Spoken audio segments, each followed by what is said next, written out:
When the alien girl took the towel from my hands, she didn't blush. She collapsed, whispering a warning in a language no human should understand. And the moment those symbols lit up across her skin, I realized I hadn't rescued her. I had just made myself the galaxy's next target. The air inside the wrecked outpost tasted like metal and dust, thick enough to scrape the back of my throat. I hadn't planned on playing hero today. I'd planned on delivering cargo, collecting payment, and getting a decent meal for once. But the universe loves drama, and apparently I was the lead actor this time. The girl trembled in front of me, clutching the towel like it was a shield. Her emerald skin shimmered faintly under the flickering lights, but her eyes, that terrified, luminous silver, never left the door behind me. I could hear her breathing, shallow and uneven, like every inhale came with a memory she didn't want. "Hey," I whispered, crouching down so I didn't tower over her.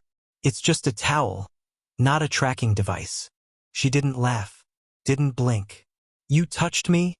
she said, voice rippling like a melody played on broken strings. No human was meant to do that. I forced a smile. Humor helps when your heart is doing backflips. Well, someone should have printed that on a warning label. Her fingers tightened around my wrist so suddenly I flinched. Lines of bioluminescent markings pulsed from her palm up my arm. Delicate patterns, bright as circuitry, alive like wildfire spreading through transparent skin. Warmth rushed through me, followed by a strange clarity, as if the world snapped into focus. "You're connected now," she whispered. "They'll sense it." "They?"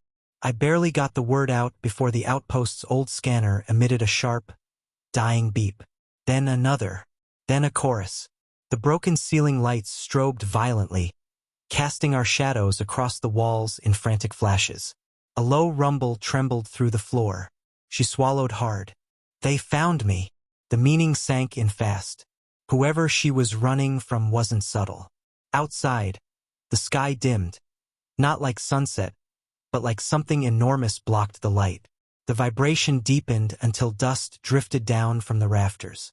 I looked at her, at the terror she didn't bother to hide, at the towel she still held like it mattered. And because I'm human, because we have a bad habit of helping strangers even when it's stupid, I reached out my hand. "Come on," I said softly. "Let's get you out of here." She hesitated, then placed her glowing fingers in mine. A heartbeat later, the entire outpost shook as the hunters landed. The first blast hit the outpost like a giant's fist.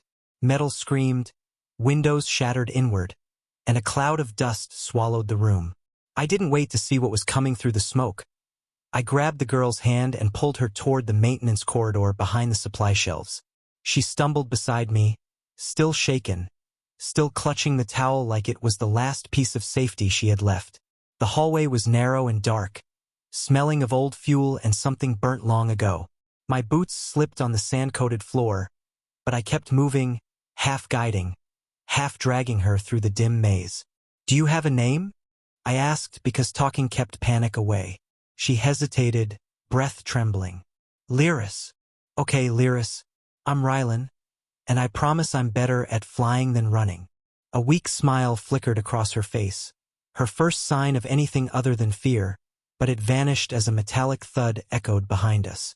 The hunters were inside. We reached a collapsed section of the corridor where a metal panel hung loose. I pushed it aside and ushered her through into a forgotten storage room filled with empty crates and layers of dust. Lyris scanned the space with wide eyes, her markings glowing faintly in the darkness. "This isn't enough," she whispered. "They'll track my energy trail. Then we keep moving." "I can't," she breathed. "Not without consequences." Her hand lifted, revealing small sparks flickering beneath her skin. They reminded me of fireflies trapped under glass, beautiful but unstable. "Rylan," she said softly, "my abilities react to fear. If I lose control, I won't just lead them here. I could bring the entire building down." I stared at her, stunned. "You're telling me you can explode?" "Not exactly," she said with a humorless laugh. "More like overload." Outside, heavy footsteps marched through the hallway. The mechanical hum in the air told me these weren't normal soldiers. These were biohunters, enhanced to chase beings like her. I took a breath and did what I always do when things get impossible. I made a reckless decision. I crouched in front of her and placed my hand gently over hers. Her markings brightened under my touch, but she didn't pull away. "Then stay calm," I whispered. "I'll handle the running, fighting, and all the stupid decisions. You just breathe." Her eyes softened. "You're going to get yourself killed." "Maybe," I admitted, "but not today." The door behind us blew off its hinges. I grabbed her again and we ran. The storage room door didn't just break. It disintegrated into a spray of molten shards that hissed as they hit the floor. I didn't bother looking back. I tightened my grip on Lyris's hand and sprinted toward the old mining shaft at the far end of the room. The shaft descended into darkness, a rusted ladder running along its side. I swung onto it first, testing my weight. It groaned but held. "Go," I urged. Lyris climbed down cautiously, her glowing markings illuminating the shaft like drifting lanterns. She moved slower than I wanted, but faster than someone as terrified as she had every right to be. Above us, heavy boots thudded into the room. I didn't recognize the language they spoke, but the tone was unmistakable. Coordination, confidence, precision.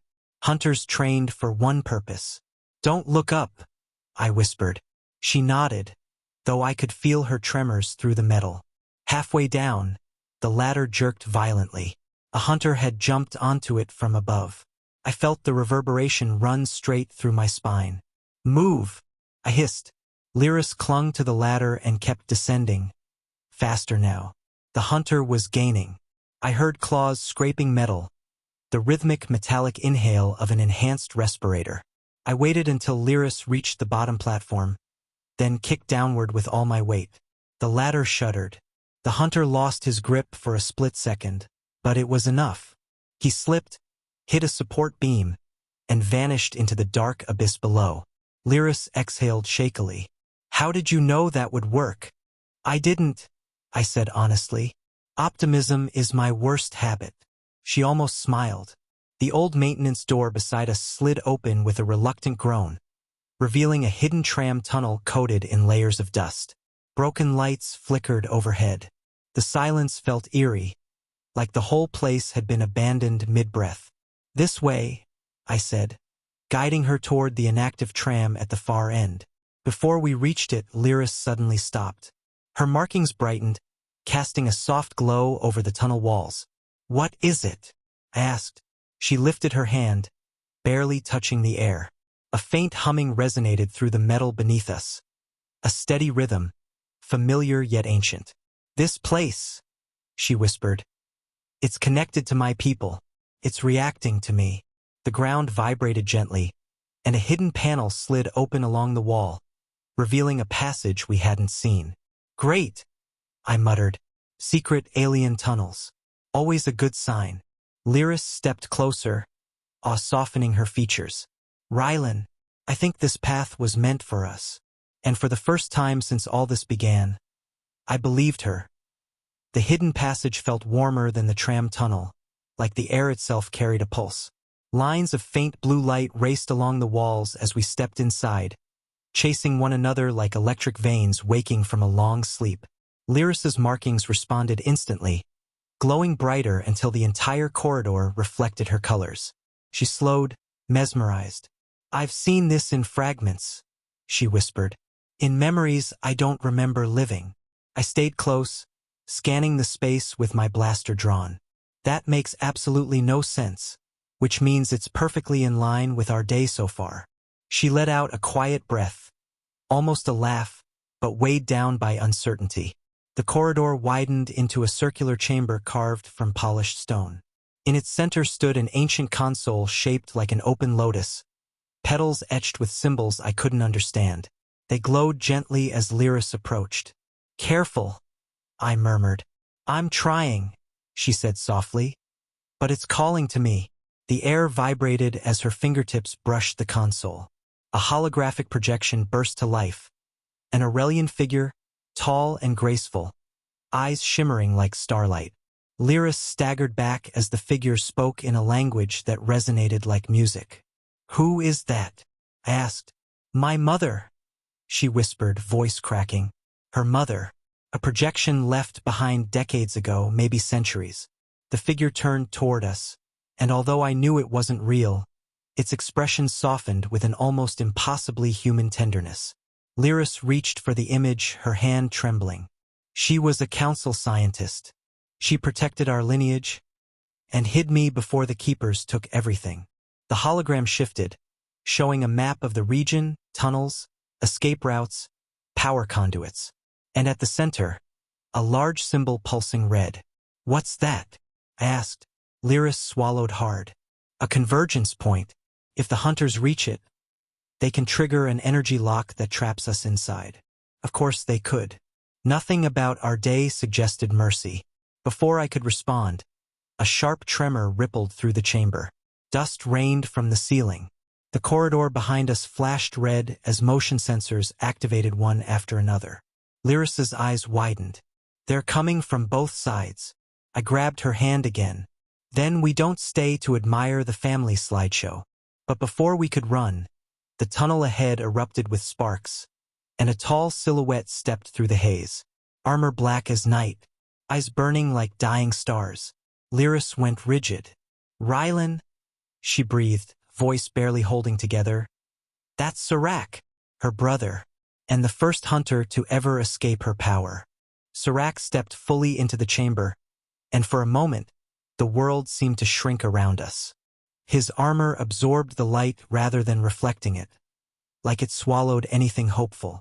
2 crimson streaks curved across his mask, forming a symbol I'd seen burned into the walls of raided colonies, the emblem of the Obsidian Keepers. But his presence wasn't what froze me. It was the way Lyris reacted. Her breath hitched, her markings flickering as if fighting between retreat and rage. She didn't step back. She didn't run. She simply stared, wide-eyed, terrified in a way she'd never shown before. "Why him?" I whispered.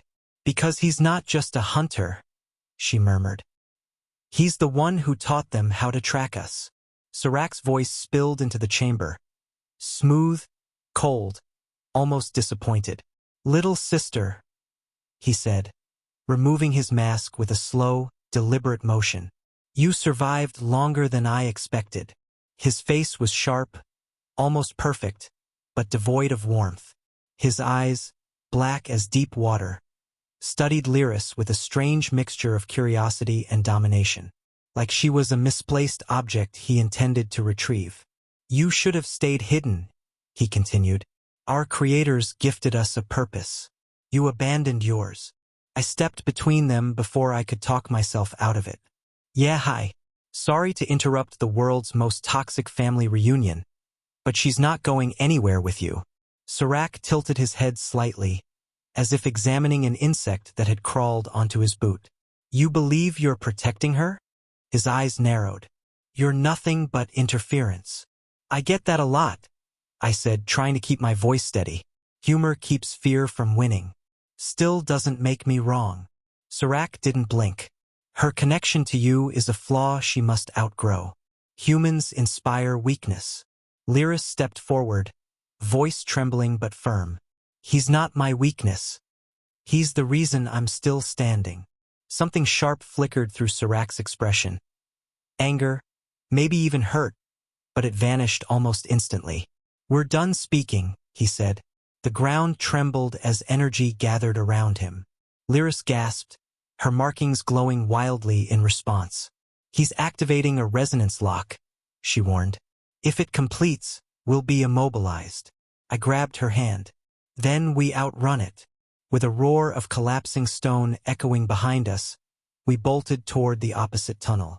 Serac moved to follow, but the Lotus console lit up again, projecting a barrier of shimmering light that cut him off for a brief, precious moment. Lyris looked back, breathless. "My mother's failsafe. She's buying us time." "Then let's not waste it," I said, pulling her forward. And together, we plunged deeper into the unknown. And that was only the beginning of Rylan and Lyris's escape. 2 lives tangled by fate, hunted by shadows older than their galaxies, and bound together by a single moment of unexpected kindness. A towel offered in desperation, a connection neither could explain, and a chase that would change the stars forever. If you want to hear what happens next, how they uncover the truth behind the Obsidian Keepers, and how their fragile bond grows into something far more powerful, stay tuned. The next chapter is coming soon, and trust me, it only gets more intense from here.